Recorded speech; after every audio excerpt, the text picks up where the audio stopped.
graça e paz de nosso Senhor e Salvador Jesus.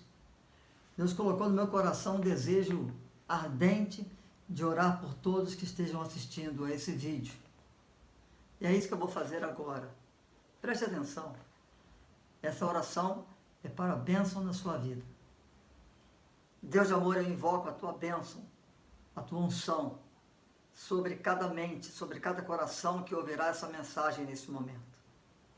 Que eu seja apenas instrumento em tuas mãos.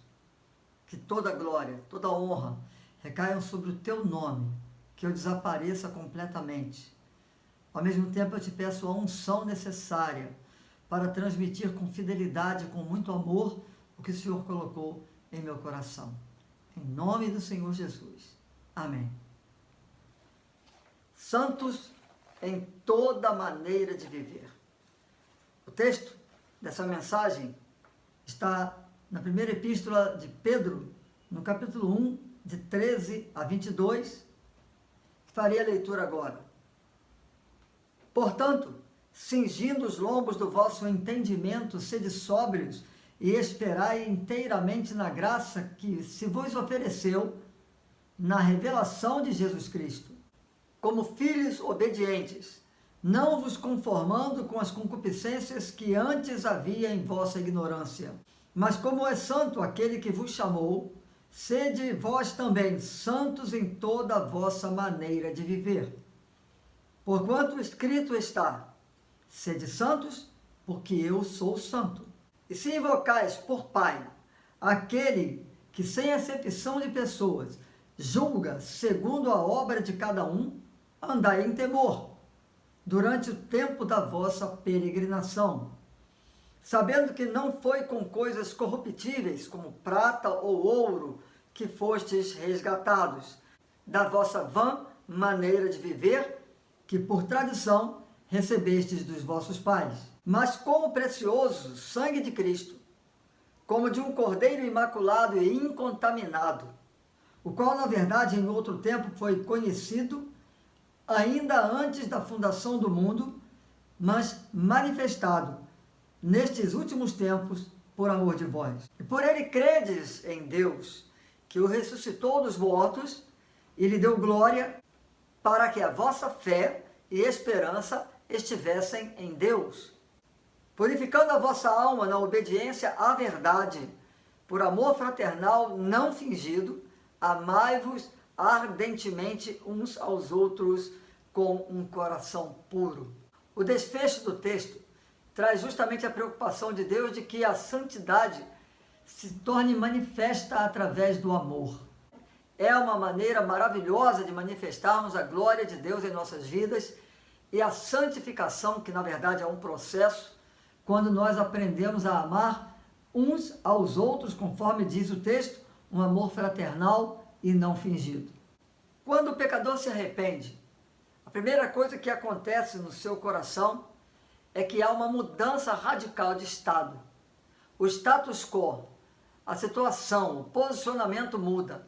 Saímos de uma condição de pecado para uma vida de santificação. E essa santificação que vem de Deus precisa ser explicada para que nós tenhamos o desejo ardente de manifestá-la junto aos homens, experimentá-la na presença de Deus, para que a nossa vida tenha o efeito esperado na vida daquele que é justificado pelo sangue de Cristo. Em primeiro lugar, vamos analisar a definição da santidade. A santidade de Deus, ela é absoluta, é pura. É interessante, quando olhamos no livro do profeta Amós, no capítulo 4, verso 2, diz que o Senhor jurou pela sua santidade. Em Amós ainda, no capítulo 6, verso 8, o texto diz que Deus jurou pela sua própria alma. A santidade absoluta de Deus é por força da sua própria essência. O texto lido em 1 Pedro diz, sede santos porque eu sou santo. É uma exigência de Deus devido à sua própria essência. No Velho Testamento, nós lemos no primeiro livro de Samuel, capítulo 2, 2, não há santo como o Senhor. Essa é a santidade de Deus, plena, absoluta, constante, imutável e eterna. Qual é o significado dessa palavra santidade? Em hebraico, o termo kadash, santidade, separação, renovação, dedicação, consagração. No Velho Testamento, o significado mais particular dessa palavra fala de um povo separado. Então, consagrar é separar. E a separação pode ser de coisas, de objetos. No Velho Testamento, vemos separados animais, utensílios. Vemos que o óleo de unção no templo era consagrado ao Senhor. Nós vemos que alguns animais eram consagrados ao Senhor para sacrifício. Vidas eram consagradas ao Senhor como sacrifício santo. Na verdade, a Bíblia diz que a nossa vida tem que ser um culto racional, santo e agradável a Deus. Esse é o culto racional. Dizer que algo é consagrado a Deus significa dizer que pertence única e exclusivamente a Ele e que é usado para serviço exclusivamente dele. O processo de santificação exige santidade. O que é sagrado não é para ter uso comum. O que é sagrado é para ter uso específico em adoração, em consagração, em culto a Deus. Nós precisamos entender o significado da separação. Somos separados do mundo para vivermos na presença de Deus, cumprindo a sua vontade, os mandamentos da sua palavra e vivendo em amor. O desfecho traz o desejo de Deus para a vida do ser humano, que viva em amor e amor verdadeiro. Além de definir santidade, nós precisamos reconhecer a necessidade da santidade em nossa própria vida. Esse é o segundo ponto a ser abordado. E aqui vale a pena lembrar que Israel era o povo escolhido de Deus. Em Êxodo 19, versos 5 e 6, está escrito: então sereis a minha propriedade peculiar, dentre todos os povos, porque toda a terra é minha, e vós sereis meu reino sacerdotal e meu povo santo. Nós somos o Israel de Deus hoje. Nós somos chamados para sermos assim, povo de Deus, separado para Deus, um povo santo, um povo de um reino sacerdotal. O que significa dizer que cada um de nós tem que ser um sacerdote, falando do amor de Deus, falando da salvação em Deus, falando da justiça de Deus e vivendo sob a autoridade suprema desse Deus tremendamente maravilhoso. Não fomos retirados do mundo por acaso. Há uma missão a ser cumprida: levar a palavra de Deus como sacerdócio. A Bíblia fala que nós somos nação santa, raça eleita, povo de propriedade exclusiva de Deus, e fomos chamados para uma boa obra. Essa boa obra é não apenas pregar o Evangelho, mas viver o Evangelho que nos leva a uma vida de santificação, uma vida de fuga, uma vida de resistência ao pecado e tudo que não é para a glória e para a exclusividade do serviço a Deus. Na verdade, o texto completo, que fala justamente sobre sermos santos e a necessidade de sermos santos, está em 1 Pedro, no capítulo 2, verso 9, e diz exatamente assim: mas vós sois a geração eleita, o sacerdócio real, a nação santa, o povo adquirido, para que anuncieis as virtudes daquele que vos chamou das trevas para a sua maravilhosa luz. Essa é a missão daquele que tem a vida santificada. Essa é a missão daquele que se vê como povo de Deus. Não levarmos essa missão adiante demonstra uma vida sem santificação. Isso é tão forte que nós lemos uma mensagem de Paulo aos Tessalonicenses, no capítulo 4, verso 3 da primeira carta, dizendo assim: porque essa é a vontade de Deus, a vossa santificação, que vos abstenhais da prostituição. Paulo complementa essa ideia da santidade que nos afasta da prostituição, complementando. Em 1 Coríntios, capítulo 6, verso 18, ele fala que nós devemos nos afastar também da idolatria. Sacerdócio real, povo santo e de propriedade exclusiva de Deus. E precisamos entender que essa é uma exigência natural. Quando Deus fala, sede santos porque eu sou santo, é porque Ele está dizendo, na convivência comigo, na intimidade da minha presença, não resta outra coisa a vocês. Vocês precisam ser santos para serem meu povo. Vocês precisam ser santos para levar a cabo a missão a vocês imposta. Vocês precisam ser santos para cumprir o propósito da existência de vocês. Então Israel reconheceu a necessidade de ser santo, a igreja reconhece a necessidade de ser santa, porque é uma exigência natural de Deus para a vida do seu povo escolhido. Povo separado, povo santificado, povo consagrado ao serviço, à adoração, ao louvor de Deus. Precisamos reconhecer que além da definição da santidade, da santificação, além do reconhecimento da necessidade de aplicarmos isso em nossa vida prática, em nossa vida diária, é preciso reconhecer a possibilidade de sermos santos. Muitos acham que devido à nossa natureza pecaminosa não há a possibilidade de sermos santos. Então vamos lá. Existe a santificação posicional. Quando o ser humano recebe a salvação através de Jesus, isso está registrado na primeira carta de Paulo aos Coríntios, capítulo 1, verso 30, percebemos que isso acontece pela fé em Cristo Jesus, quando há o reconhecimento de que Ele se torna o nosso Salvador pessoal.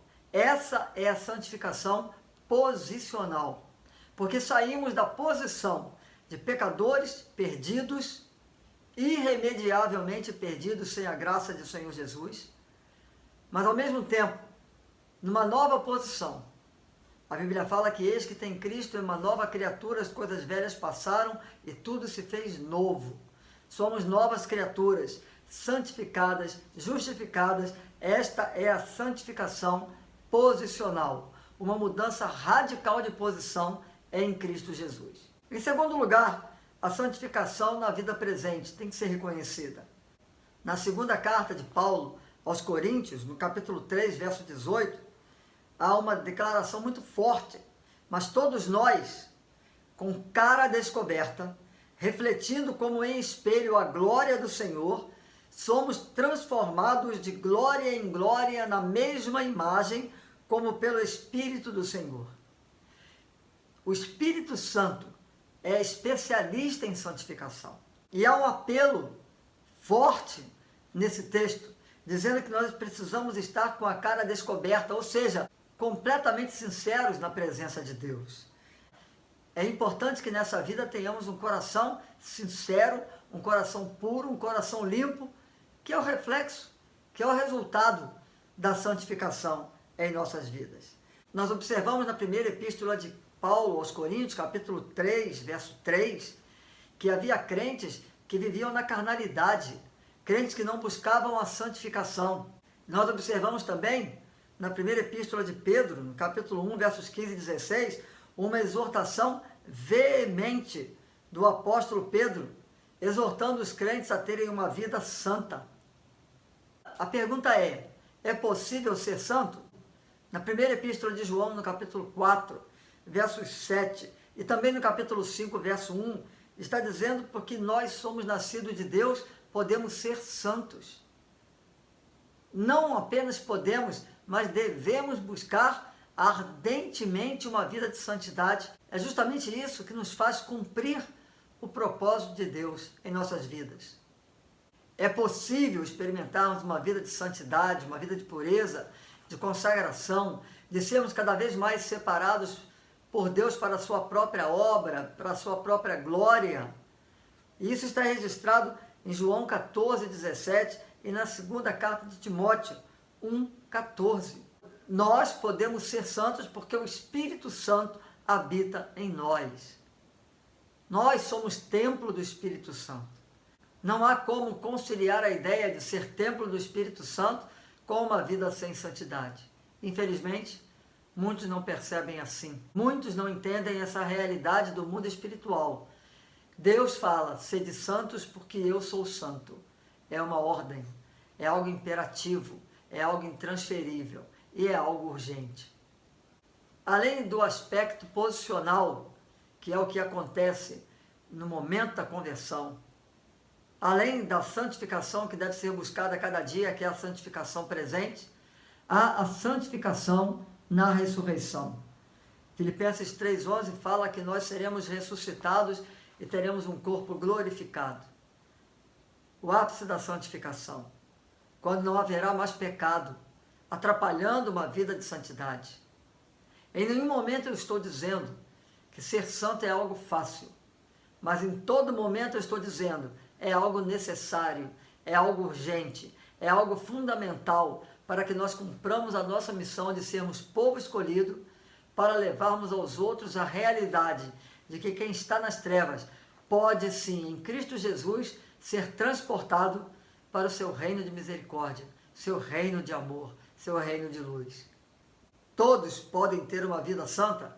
Sim, desde que cumpram alguns requisitos. Entender que Jesus é Senhor e Salvador e buscar nele a santidade, ter uma vida de comunhão, uma vida de devoção, uma vida de sinceridade com Deus e, sobretudo, se enquadrar no que se encontra na carta de Paulo aos Romanos, no capítulo 10, versos 9 e 10. É preciso que haja arrependimento e confissão de pecados. Concluindo, o nosso dever não está apenas em abominar, repudiar e fugirmos de situações de pecado e de buscarmos uma vida de pureza, mas consiste também em pregarmos essa palavra de salvação. Sede santos porque eu sou santo. Qual é a proposta de Deus para o ser humano? Que através da fuga do pecado e na busca do sagrado, da sua presença, haja a realização no coração do ser humano. Por isso, ele nos coloca na posição de sacerdócio real, povo de propriedade exclusiva dele, povo santo, povo adquirido com alto preço, preço da morte de Jesus, para que tenhamos também uma vida de santidade e pureza e realizada na presença do Pai. Deus quer trazer a cada um de nós esse lembrete. Sede santos, porque eu sou santo. Portanto, em nome do Senhor Jesus, encontre, buscando no Espírito Santo, o seu poder, a sua unção, para que você possa ser santo em toda e qualquer situação, em toda e qualquer maneira de viver. Que Deus te abençoe.